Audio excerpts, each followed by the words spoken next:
All right, I think I'm ready. You guys ready? Ready as I'm gonna be. Rob, were you just doing a shot or something, Rob? Yeah. Okay. All right. Yeah, I did. Yeah, some Old Tub. is that an actual booze? So Old Tub is like Jim Beam's unfiltered whiskey or bourbon, excuse me. Okay, that makes sense. It's almost got like a rum thing going on. It's real kind of oaky and sweet. It's nice. I mean, it sounds like something that it's not going to taste what you hope it tastes like. And I'm also going to just give you guys a little hint here as to why I bought it. It is also 105 proof. So that's why. It's value. Proof is in the pudding, folks. You're getting the most for your money out of that one. Fucking A. All right, so 5, 4, 3, 2, 1.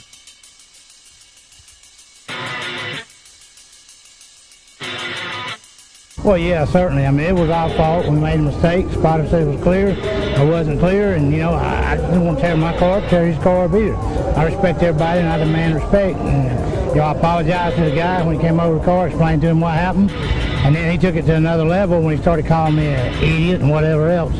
And I don't appreciate that. I'm not going to take it. I told him how I feel. I called him out. He didn't show, and so, I'm good with it if he's good with it, but I'm not going to be disrespected by no means.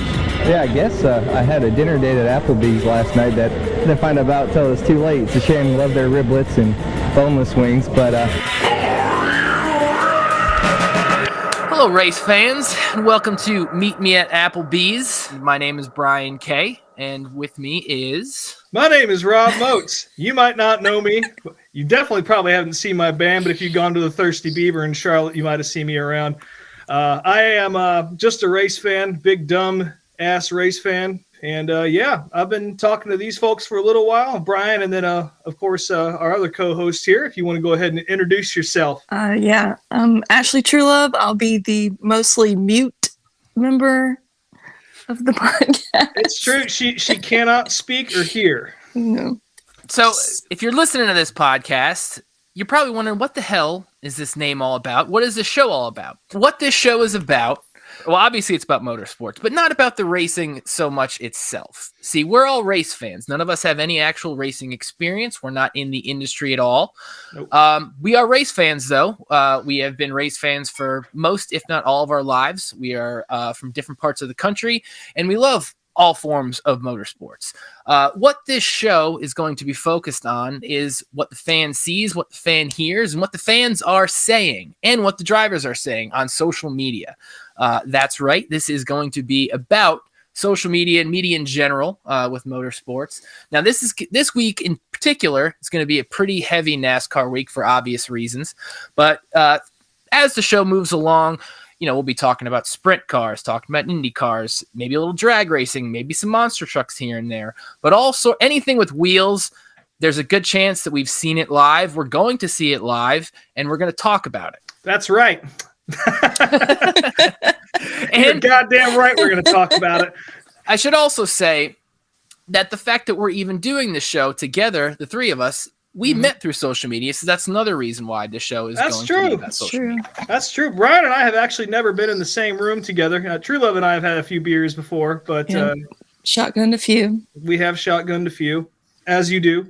I've shotgunned a few with Brian as well. Yes, it's true.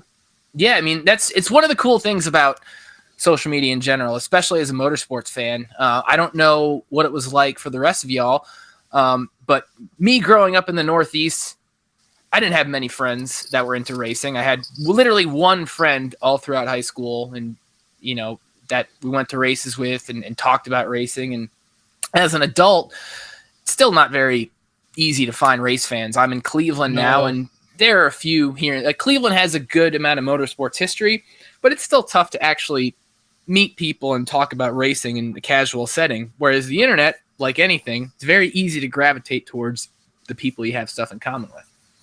It's true. Yeah, I'm up in Massachusetts. I live in Worcester, so I'm up in modified country up here. I go to Thompson and Stafford all the time. And again, I mentioned earlier, I'm a musician, and I travel a lot. And it was always real difficult to try and sink in and meet people up here and get involved, just because all my weekends were taken up with other shit. So it's a lonely existence, and that's changing now. I go to the racetrack a lot more than I play music. That's what happens when you get old and jaded. But yeah, it's been nice to connect with people, and that's a sort of, I don't know about you guys, but a little secondhand goal of this show for me is to meet some more y'all out there and grow the family a little bit, because this is it's a fucking awesome thing, and for whatever reason it does draw a lot of individuals, since it's not a popular thing to admit that you're into motor racing, especially motor racing. What is a fucking Formula One podcast? If you're into racing, excuse me, it's a little difficult to, you're not bumping into people into it all the time. So I guess, like I said, if there's an ulterior motive to this, is to sort of find some more outcasted individuals who might not have anybody to talk to and invite you into our little fucking family, and we'll drink beers and talk about this shit. So, yeah, I mean, even growing up in the deep South, like in high school and shit, like zero friends that were into NASCAR. It was just me and my family. So, but man, being older now, I had an aunt who was she was a big Richard Petty fan. That was her thing, and she was the only person I knew of that was really into NASCAR at all. And I think she just liked Richard Petty, like a lot of mamas in the South did. And I started getting into it, and I tried to talk to her about it, and she wanted fucking nothing to do with me. Absolutely nothing. She's like, wow, you got some cool Richard Petty stuff. She's like, uh-huh. Just like, well, okay, I guess I'll go fuck myself. Yeah, see, I had an aunt that was a Rusty Wallace fan, and she's the one who got me into racing in general. She got me going to dirt modified races at Lebanon Valley when I was a little kid, and took me to Days of Thunder, and took me to my first cup races. And we don't talk anymore for various reasons, but I thank her for that forever, for getting me into racing. And now this world where I'm selling T-shirts to people all over the world and going to races and talking to you folks. That's right. Yeah, both of y'all are purveyors of fine vintage threads, and I guess we'll get to that later. And you guys can, run your ads and sell some shit, because that is the other third motive here, is to make money. So that's lowest on the totem pole for me. This is for fun, and this is for making a show. But to be clear, it's a short totem pole. Yes, for now. Yeah, we're not gonna make a dime off this, but it's all good. So yeah, I guess let's just jump right into it here. Now again, we are figuring this out. This is episode 0.5, I guess, if you want to put a number on it. Again, I don't know what the real release schedule is going to end up being, but you are kind of here witnessing the very genesis of this podcast right now. And the first segment here is called Darf Watch. And Darf, of course, means dumbass race fan. I'm definitely one of them. These guys have to put up with some nonsense that I'm smart enough to keep off the internet that would probably make me a few boomer friends if I did say it. But basically, what we're going to do here is, like Brian said, we're going to take our eyes on the world, and we look at tweets and comment sections and all sorts of wild shit you see on the internet that makes you stop scrolling, when you're doom scrolling, and then you find that racing post, and all of a sudden you see something in all caps that is just the dumbest shit you've ever seen, and you don't know who to send it to because you don't got anybody. That's what Darf Watch is. Who will watch the watchers of racing? And it's got to be us, goddammit. And I believe we have some good ones already. It's Daytona. Things are kicking off right now. Everyone's getting their fingers out of the off-season, sort of slumber, getting them all lumber and ready to really say some wild shit on the internet. But first, I think we should probably talk about some of the stuff we've seen from the teams themselves and from drivers. And there's one thing in particular I know we all kind of sent to each other at the same time today.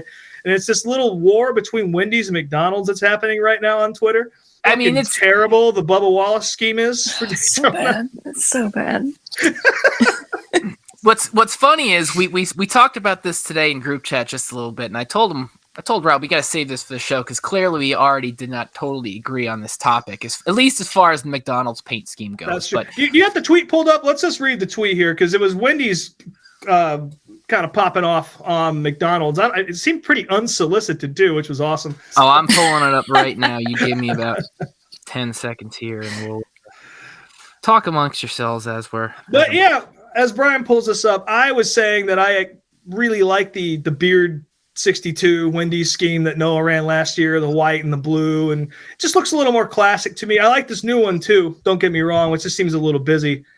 And then the Bubba Wallace scheme, as I was saying to you guys earlier, it just looks like the fucking Papyrus DOS rendering of the Wendy's car. It's just solid colors. I mean, if we're being honest here, it's kind of a good analogy for both restaurants at the moment too. I don't know when the last time. I mean, there's McDonald's down the street from me, and I'm there probably once a week. But I mean, as far as what both places are offering, Wendy's is still changing up. They're offering new stuff all the time. They've got Wendy's a new rips, burger dude. every month. Yeah. McDonald's has been this just dystopian cafeteria that just as the years have progressed, the restaurants themselves have become less and less colorful and bright. The menus have gotten smaller, and really, it's almost more of a place than a place, wouldn't you say? For sure. And Bubba Wallace's new car completely accurately reflects that. It looks 100%. Like they wrecked the fucking primary and just stuck some new stickers on it. Yeah, it's absolutely that's spot on. Horrible. Absolutely insane, and it's one of those topics that we have friends who are in the graphic design world, and they could talk all day about it. I feel bad because the guy that designed Bubba's car follows me on Instagram, so I haven't been able to post my displeasure. You best get on it.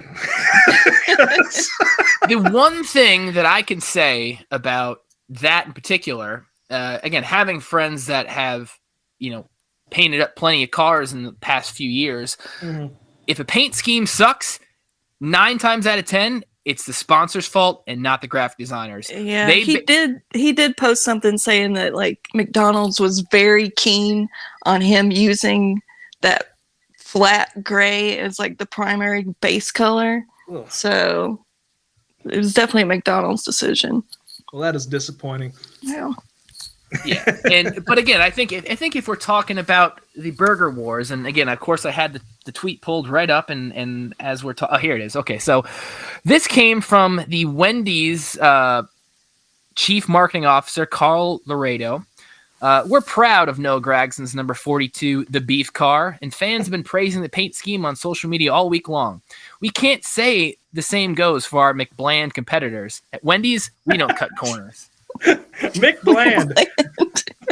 Yeah, it's a strange marketing move from them because, again, going back to what I just said about how they're a new dystopian cafeteria, they're also doing all these different promotions with like rappers and artists and stuff like that. I think this week there was a Cardi B and whoever the fuck her husband is. They had their own Valentine's meal that I did not order, but it was there. And I know they've offered up these toys that have been selling online and T-shirts and all sorts of shit. So it doesn't quite add up to me. The online marketing stuff they do, but then the actual restaurants themselves just like aren't appealing at all. And this car gray. just totally reflects that.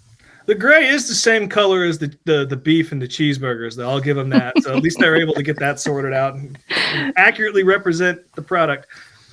That was one of the least controversial topics we could talk about. And as the racing season goes on, we'll probably get more controversial. I don't predict anyone dropping any slurs or anything, but that could happen. And if it does, we're going to be here to talk. It has happened before.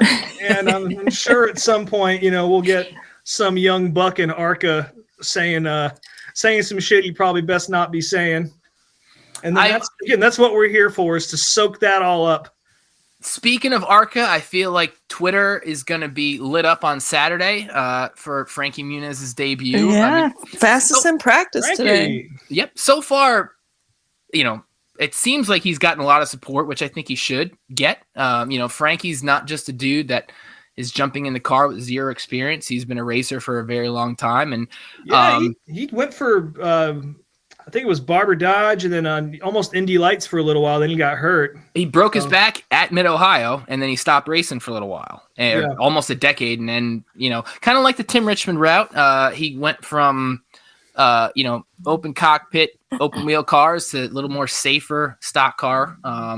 We'll see how he does in it. Doing blow and having sex with whoever as well, I assume, Frankie? I also saw that he posted, I think it was on Twitter, that he got the same hair club deal that Logano got. So, a little coupon action. Yeah. One more thing about that, though. I think it's fucked up that Fox left the hat on those stupid little cartoons they have for each of the drivers. He goes to all that trouble to actually get hair, and they leave the hat on top. Well, from what Denny was saying on his podcast this week, it seems like they didn't do anything to change any of that graphic info from last year. They just kept it all the same. Well, they gave him bigger muscles. My wife was watching them. She's like, "Are any of these guys ripped like that?" And I was like, "Absolutely not. No, not since Carl Edwards.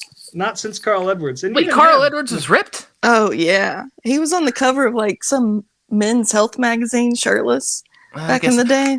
Mark Martin was ripped too. Can't forget him. Mark Martin got swole. That was his thing. No, he was ripped in the 90s. Like there was footage of him and shots of him in the gym way back when. Like that's what I mean. I split his career into two halves. There's the 80s, back to ASA era, and then when he came back and stopped drinking and got his shit together and started driving for Roush and discovered hip hop and started pumping iron and turning into the Mark Martin that we all know. Mm-hmm. So I did have a segue that got a little messed up from our side topic, but yeah, well, we made notes and we're not following them. It's all good, folks. Oh, it's totally fine. When we were talking about Frankie, what I was going to say was, Frankie's first appearance was at the 2001 Daytona 500. First appearance at a race, I should say. First time going to a race. Yeah. Which we're going to talk a little bit about, of course, every year. The topic of 2001 and the death of Dale Earnhardt is always, always, always hammered into fans, hammered on the media. It's Dale season, buddy. That's what it is. We will never, ever, ever forget this moment because we are just reminded of it every year. Right. So, every year at this time, not the autopsy photos, any of the really like rotten.com shit. That's not what I'm talking about. But, the photos of the car before Childress took it back and did whatever he did with it. The investigation, those always pop up on Facebook. And anytime these photos pops up, it's like it's a magnet for the dumbest opinions you've ever seen. I'd like to share with you some of the highlights that I found from this mess. A lot of mentions of Sterling Marlin, which I'll get to in a second here. But one of my favorites here is, it said he died on impact, but this video above shows him walking to the ambulance. That's Johnny Bell. This is my personal favorite, though, before we get to the Sterling stuff. After how he acted at that autograph signing with the little boy, I ain't even sad over this.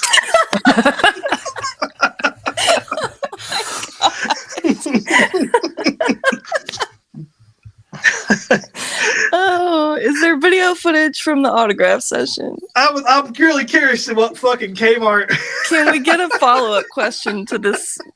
And then there's a couple of things that I also noticed here that are just really factually incorrect, but it got repeated several times. Mm-hmm. And most of them involving Sterling Marlin as being the guy who walked up to the car, which, everyone who watched that knows it was Ken Schrader. But, Brian Gilbert says, Sterling Marlin was first on scene. If you watched his reactions, you knew it was bad immediately. I have friends that worked for Ganassi at the time, and Marlin said both of Dale's eyes were dangling from his head. I knew it was bad watching Marlin flagging for paramedics and seeing Junior running down the track, but I never thought we were losing a legend that day. None of that happened. None of it. None of that shit happened. Not one bit of that. And then Edna Burry says, watch that race with the sad crying emoji. They blame number 22, Sterling Marlin. He even had death threats. Just wondering if the new harness could have saved his life. He wouldn't use it. R.I.P. Terminator. No. And then speaking of, just one more quick footnote before we talk about Sterling a little bit more, because I think that's something we wanted to do since he's been in the NASCAR news a lot lately, going on Dale Jr. and all that. But yeah, our last friend referred to Dale as Terminator. That also is something that popped up more than once here. Debbie Curry says, I was booking my ticket. This is the biggest lie of them all, I think. I was booking my tickets for the Pocono race when he wrecked. I hung up the phone and quit watching NASCAR. R.I.P. Terminator. This is a different person. Is this some sort of like Mandela effect kind of thing where like we actually do people call him the Terminator? Is that really a thing? Am I fucking crazy? With the Bernstein Bears? Yeah, exactly. Was she on the phone like with the Pocono ticket office like at 6 o'clock on a Sunday after the race? What the fuck happened? Well, it's complete bullshit is what it is. We all know this. R.I.P. Terminator. No. The Terminator. It's so funny to, knowing what we know now about social media and all the shit that gets said, just think back to what the internet would have been. I mean, again, the internet was around in 2001, but think about what it would have been like in 2023 internet terms if this happened now. Like, just imagine how fucked it would be. Well, we kind of got a glimpse of it with Ryan Newman a few years ago. That was as close as we've gotten, I think. Yeah, I mean, that's fair, but I mean...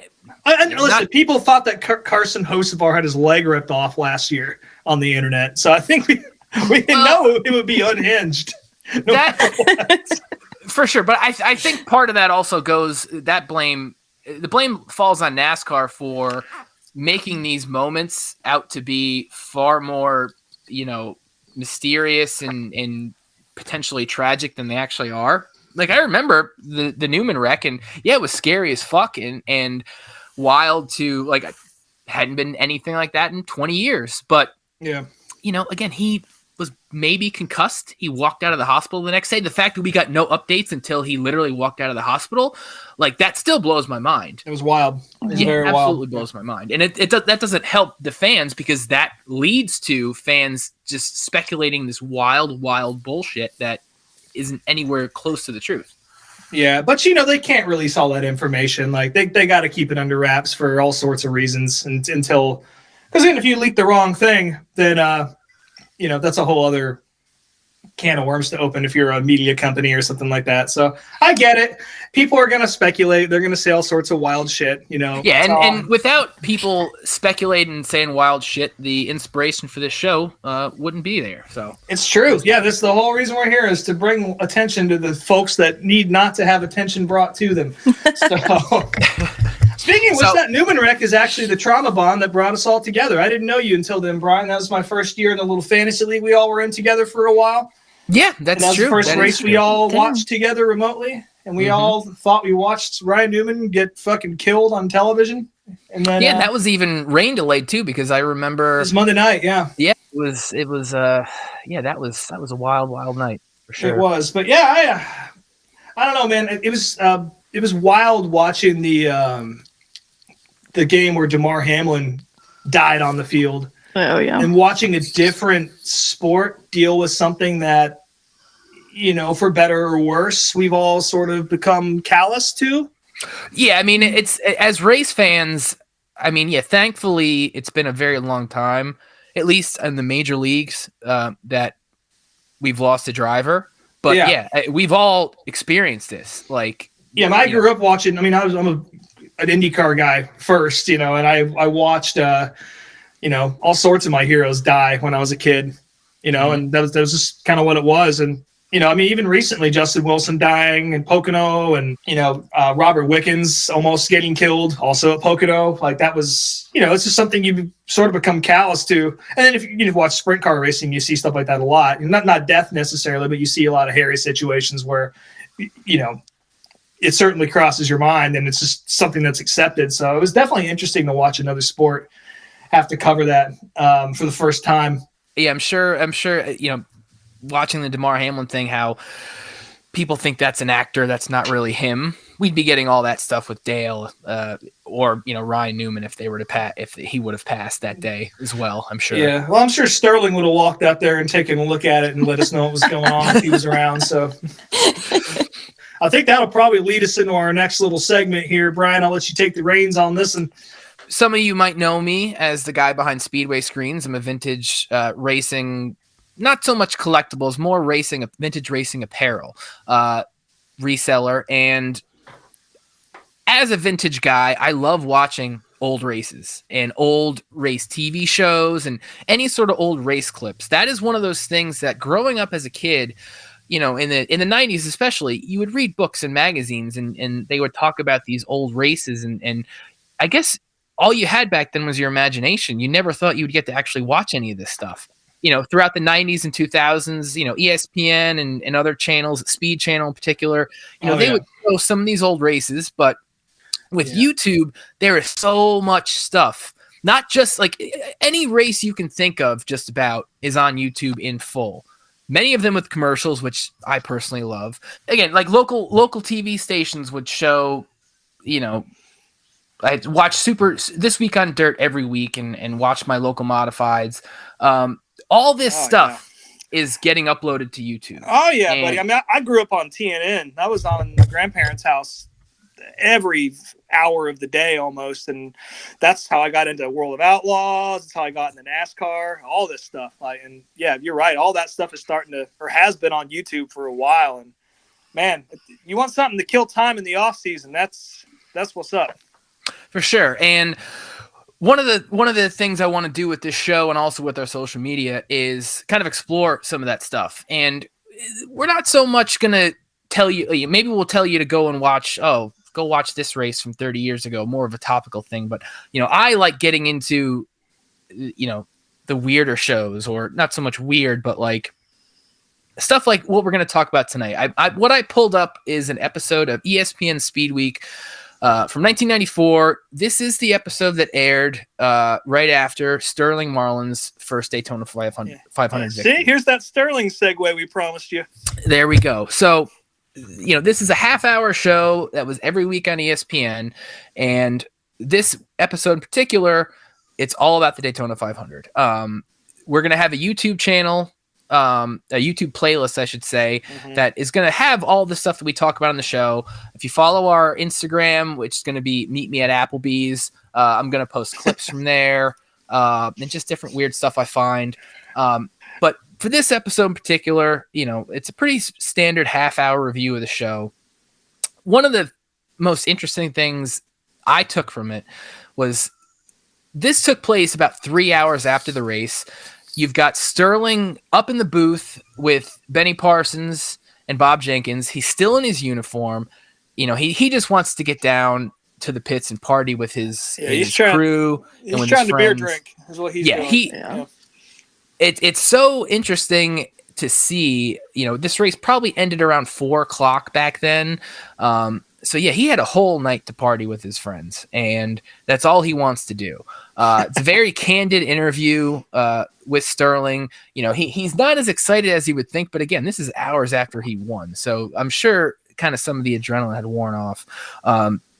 In that interview, they talk about the fact that Sterling beat Ernie Irvan, who obviously took over the 28 car from Davey Allison, left the 4 car the year prior.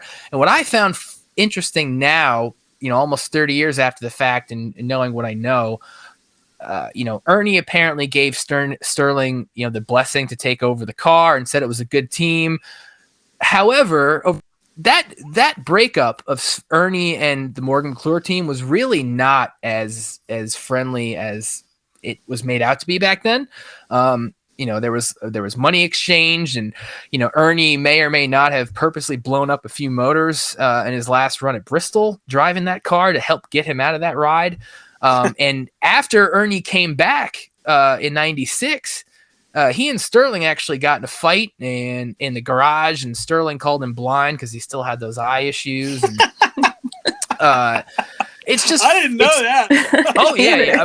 As the show's resident, Ernie Irvan super fan, at least back then, I remember all this shit. Yeah, you are an Ernie Irvan guy. That's right. I forgot about that. Well, we'll get into that later, but yeah, I mean, Ernie was my guy as a kid. As an adult now, it's there's a lot of things I've learned about Ernie over the last couple years that definitely make me like him a little bit less, but I'll never be able to, forget those childhood memories. So we're going to leave those back then for now.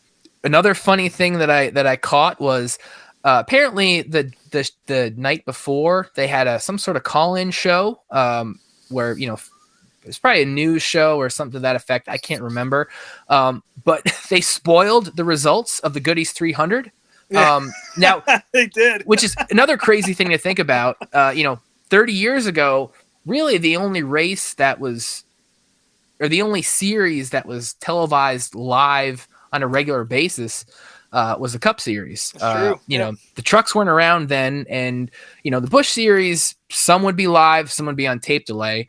But yeah, that you had the first race of the season on tape delay, which at that point Earnhardt was winning those. He won the Goodies 300. I don't know how many years in a row, so it wasn't really a huge surprise that he won. But yeah, it was funny to hear them apologize and just completely just glance over that. That would be a whole social media shit show if it were to happen today. It's definitely the earliest example of a NASCAR spoiler alert I've ever seen. Yeah, for sure. You also get a clip of Jeff Bodine being both amazed and also critical of his bobsled in the Olympics that year, which I think 94 was a year. It was Lillehammer, I think. Yeah, they had that was a weird. But... Yeah, that was like a weird split year. That's when they were doing them like every 2 years, I want to say. That's like when they started doing the Olympics. Yeah, they alternated the winter and the summer every other. I think that was the first one. You're right, because they did the Summer Olympics in '92 and then the winter in '94. And yeah, Jeff Bodine was I forget the name of the company. He still does it, I believe. Oh yeah, no, he's still a bobsled guy. I mean, Jeff is one of like Boat Dynamics or some shit like that. something to that. If it ain't, it ought to be. I'll say that. He is just one of the weirdest guys that really has ever been in a race car, and just seeing him on screen and there's just something. He's like smug and off-putting. And like, I totally get why people didn't like him. Yeah, no like wonder Terminator wanted to put him in the fence every weekend. You know. Yeah, I mean, he really was dislikable. Like, I don't. Ugh, Tanya Tucker liked him all right. Tanya Tucker did like him all right for a season. Yes, they had a very until her salsa company went up. I do have a Jeff Bodine shirt that has Tanya on it. And it's got the salsa logo. I thought you were about to say I have a jar of that. That's what I thought you were about to say too. I was like, oh man. No, go with your can of JB Allison baked beans or whatever, chili beans. A little something to try on the YouTube channel. For as much of a collector of old shit as I am, I don't have any actual old NASCAR food items. Those all, I avoid those. You don't have the Davy chili? I don't have the Davy chili. Probably the only thing close to that is I do have one of the Dale Earnhardt Mom and Pop's ham bags. Yeah, these I cloth got bags. Yeah, I do have one of those hanging. I've got a Bill Elliott ham bag too, or peanut bag. Bill Elliott peanut bag. That's the most Georgia shit I've ever heard in my life. Yeah. But anyways, going back to the how unlikable and weird Jeff Bodine is later on in the show. This could just be a segment every week. Todd Bodine actually gets a spotlight on this episode. This was his first Daytona 500, and they actually picked him as the dark horse to win the race. And he actually got a little behind the scenes segment. They show, I don't know who was his crew chief at the time, but they show him commenting. I guess somebody in the team was excited that they got 5 bonus points for leading the lap, and the crew chief exclaims, "We didn't come here for 5 points, did we?" I got a kick out of that. And then Todd wrecks, and that's the end of his day. But it was interesting, and any of the behind the scenes stuff, there's always going to be video montages and highlights of old races that you're going to see pop up from time to time on different broadcasts. But when you go back and actually watch the actual broadcasts on YouTube or wherever else, you're going to get a lot of this footage that you've never seen before. And you really have to go and find. So this is the type of stuff that I personally love. And same. Moving on to the last part of the episode, maybe really the highlight of the episode is Benny Parsons takes a tour of Felix Abadis's yacht. He's got some nice Calypso shorts on, and it's really just a great. Again, we're all. Felix made him put him on to get on the boat. I don't know if his producer made him wear that, but I also kind of feel like that maybe that's just what Benny wore when he was trying to relax. Then that's in my heart. That's what I feel like was the case. Yeah, he's a Bermuda shorts guy. Yeah. I can see that. All of us here on the show here, we are all in our 30s. I'll just say that, and I think we all kind of grew up listening to Benny and Ned Jarrett and Buddy Baker and all these old legends. Oh, without a doubt, buddy. That was my the sound of my Sunday afternoons, and Ken Squire. Oh yeah, in particular. I actually was fortunate enough to hear him call an entire race on the PA at Loudon a few years ago. I think it was right around the same. It might have been the same season they started doing the Darlington throwback stuff. Well, that's one of my goals, while he's still with us, is I want to get up to the Speed Bowl. Yeah, he's still calling races up there, isn't he? In Vermont. Yeah. Oh yeah. It's still his track. He still runs it. He's still there all the time. And I definitely would like to get there. Maybe this summer when I'm back home, we'll try to get up there for a race. But again, my point with that whole segment was, Benny was really one of the biggest and brightest personalities of the sport. And really, he made you want to watch not just the races, but anything that had to do with racing. He made it entertaining. He made it fun. And even this little behind the scenes peek at Felix Sabata's yacht, was just magic. And he really brings it down to earth for everybody and kind of invites you in. That was the best thing about Benny Parsons, is his ability to sort of open the door and let you into the world that you might not be privy to, just by him talking, Yeah, I there's lots of behind the scenes stuff, and there are guys in the booth, but there's really nothing that gets produced today that really has the same feeling of what those Benny segments had back then. So that was one of my main reasons for picking this episode of Speed Week to talk about this week. And again, as this show progresses, you're going to see different stuff. You're going to see lots of different footage from all over the racing world on our social media stuff. So, but this was just a little taste of kind of what this show is all about. Yeah. And again, before we get out of here, since this is a NASCAR podcast, and since we just watched a race together, we should probably talk about the duels before we ship off here and our thoughts about Daytona. I don't know if that's something we're normally going to do, because, again, we're kind of focused on some of the more peripheral parts of this world. But since we're here, we might as well shoot the shit a little bit. How do you guys feel about the duels? How do you think things are going to be going on Sunday? What do you think about Frankie Muniz? What's going on? All right, you go first, Ashley. Well, I'm still personally annoyed by Kyle Busch getting wrecked out by Suarez. I just felt like there was just too much aggression going on there. Yeah, that was the unnecessary move of the night right there. It was just hammering the hammering. For laps on end, just hammering. It's really interesting how different the two races were. Whereas the first race seemed pretty single file and pretty boring until the last lap. It was very chill to the last lap.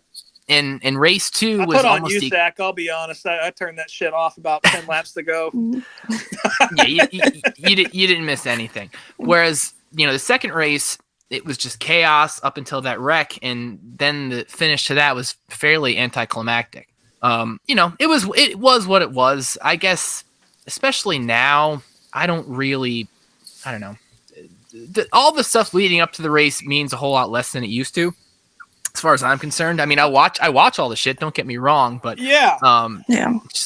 it bums me out that we're cutting the program down to be so slim. Like, why the fuck do we even qualify?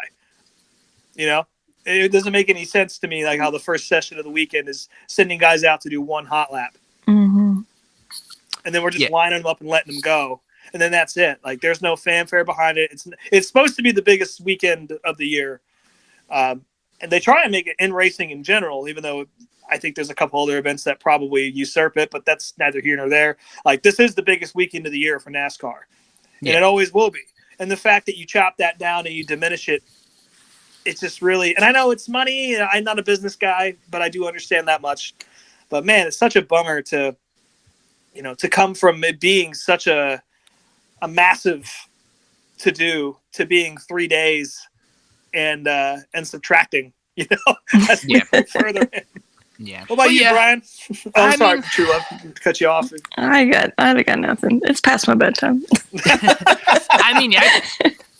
I think I said all I had to say about the duels. I mean, as far as what's going to happen Sunday, I mean, it's hard to deny the Fords are really strong. I thought Kyle Busch had a card to beat for Sunday until.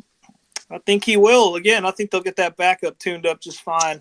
Yeah, I mean, Clint made a good point. How these cars. I mean, hell, look at the fact that Trackhouse brought one with a car that was both a road course car and a super speedway car. All these cars, you just bolt them together. Like it's not like back in the day. I think they'll be fine. I bet you they might even use the primary. That hit was pretty bad, but I don't know. It's so hard to tell with these new cars since they just kind of bounce off the wall. Yeah. I mean, if Connor Daly could finish the race in that piece of shit, then. All right, two things. I hate that this bounce house ass motherfucker is going to get into the show. I hate that. I understand it's the way it is, but that man went out there with the left rear about to come off that car. And to use a term from my beloved Larry Mack, the car was having to come apart. It really was. It was bouncing. It looked like a fucking lowrider on Central in Albuquerque on Sunday afternoon. It was insane. And the fact that guy rode around in the back, no offense to Connor Daly, it's not his fault. No, he was probably just doing the best he could. Yeah, he was carrying water in a strainer all night in that fucking car. It's just really annoying to me. And number 2, watch out for Ryan Preece on Sunday. And that's just not my local bias coming in here. But I think that guy is going to, I don't know if he'll win the race, but if you're doing any prop betting, DraftKings, that sort of thing, he's my sleeper guy. Watch out for Ryan Preece. He almost won the thing a couple times in the fucking 37 and the 47 from JTG. And I think he's going to look real nice in that Stewart-Haas car if he stays out of trouble, which he's usually pretty good at doing. So that's my thoughts on Sunday. And then I also think Kyle Busch is going to rebound and he's going to look pretty hot. Well, I mean, I'm not going to disagree with any of that stuff. I will say I was impressed again by David Gilliland tonight, and I don't see him winning, but I feel like Todd? he's going to be. Did I say David or Todd Gilliland? You said David. I did. Shit. Well, sorry. Well, I'm impressed with David for having a part in making Todd, because Todd is really good at super speedway racing. He's a ship off the old block, and I agree with you, man. He almost had that duel sewn up. Yeah. I don't necessarily see him winning, but I do see him being up there at the end, and if crazy shit happens, who knows? But that's the thing, man. Those front row cars, they are always up front at these races, and you get him and Michael McDowell together and some other Fords, and it's not even outlandish to think that could happen. So yeah, I would put him on my dark horse Todd Bodine list as well, to be perfectly honest with you. Now, Rob just mentioned betting, and we'll talk about that for one quick second. This is not going to be a betting podcast. No. Now, this is my first year betting. Ohio finally just got online betting, and 2 weeks ago with the LA race, I won $425 with Martin Truex. Now, how did I do that? I had $200 of free DraftKings money, and I spread that to about 8 different drivers, Truex being one of them. So that's how I won the race, and that's how my betting goes. Well, hell yeah. I'm gonna put $1 or $2 on like 6 different guys, and I figure one of them will probably place. So that's how I bet. So I probably don't take advice from me unless you want to lose. Yeah, you don't want to listen week. to me either. I'll give you advice all day, but it's all bad. But seriously, Ryan Preece, man. Watch out. I'm serious. The thing about Rob is he loves some Ryan Preece. So. I do love Ryan Preece. I do. I've watched him race up here in the Northeast. I watch him continually come back to the Northeast to race. And it's cool to see somebody you watch on Friday and Saturday nights make it all the way to the Cup Series and finally have a chance to really do something with it. I'm telling you, man, when he won those Xfinity races, when he bet the farm on Joe Gibbs there a few years back, that was a big deal up here. And I know everyone up in the Northeast is real proud to see him, get a shot and, probably the best equipment he's ever going to get in Cup. And let's just hope that 41's a little bit better this year than it has been. I got faith in that. And one other thing, when you bring up the Northeast and modified stuff, this is going to be a modified podcast, folks. Oh. Like Rob is an asphalt modified guy. Yes. I'm a dirt modified guy. I grew up 20 minutes away from Lebanon Valley and going to Albany Saratoga Speedway. I love big block modifieds. You're definitely going to see clips on our Instagram and wherever else. So if you're a modified fan, we are modified people. This is a goddamn modified podcast. You're right. Yep. I will definitely be at Lebanon Valley at least once this year, and I have a credit to drive a big block modified through the Kenny Wallace Racing School that I got. I got that pre-pandemic, and obviously that has not been used over the last couple of years. So I have to get in touch with those guys and set something up. But of course, the date that they have scheduled for my hometown track, I think, is the same weekend as Wilkesboro. So won't be able to do that. I got to figure out where the hell I get to drive one of these things. But that's fucking killer. Well, good for you. That sounds awesome. Yeah, say hi to Kenny for me. I love Kenny Wallace. We were just talking about that. He's a nut job, but I feel like that's what I'm going to turn into, maybe with slightly differing views on the world. But I feel like my brain will also slip in that direction. Whatever is wrong with Kenny is probably what's going to be wrong with me at some point. Before we get out of here, do you guys want to pimp your shit out? Make some money off these folks? Ladies first. God, I hate this. I don't know. I sell shit. You got a store. Yeah. I'm not a good businesswoman. You should know your own Etsy link. I even know. Yeah, I know it. Snake Mountain Goods on Etsy. There's a link on my Instagram. There is. It's much easier that way. Snake Mountain Goods on Etsy, folks. And then our boy Brian over here also, he sells some good shit. Brian's got all the good shit. As I said before, some of you might know me from Speedway Screens. I've sponsored the Scene Vault podcast the last few years, and I've been buying and selling stuff for a very long time. And if it's got wheels, or even if it's got, let's just say if it's got a motor, because I sell some jet boat stuff sometimes. But if it's got a motor, there's a good chance that I will be selling it. So you can follow me at Speedway Screens on Twitter and Instagram. The store is speedwaytsj.etsy.com. There are new items every single day. And the best way to see what's new is to give me a follow. I actually don't sell anything at all. Well, that's not true. I'm in a band called These Wild Plains. We're not really doing a whole lot right now. Sort of an off season for us. We're writing a record. But if you like country rock and roll, that sort of shit, come find us at These Wild Plains. Punch that on the internet. You'll find us. Stay tuned. Hopefully you listen to this before the 500. We're going to try to get this out early Sunday morning, hopefully. But then after that, look for midweek schedule. Hopefully we need to give a day or two for race results to settle and people to talk their shit on the internet, so we have something to talk about on the show. So we'll be a midweek pod. The cream's got to rise, or the shit's got to fall to the bottom of the fryer, depending on which way you look at it. You're right, probably midweek, something like that. But we'll keep you all posted. And again, we're all over the internet, or we will be. Meet me at Applebee's on Instagram. And I believe, what's the Twitter? It's a little different. Meet me at the Bees. Meet me at the Bees, D-A instead of the, because you can only use, I think, 15 characters, and the whole thing spelled out didn't quite work. So duh is the best way to go. We'll make it easy for you. It'll be on all the show notes and everything, and you'll be able to find this entire world we just laid out for you really easily through there. But until next time, again, my name is Rob. Thanks for tuning in. My friends Brian and Ashley to my left and right digitally. And we'll see you after Daytona. All right, cheers, folks. There we go.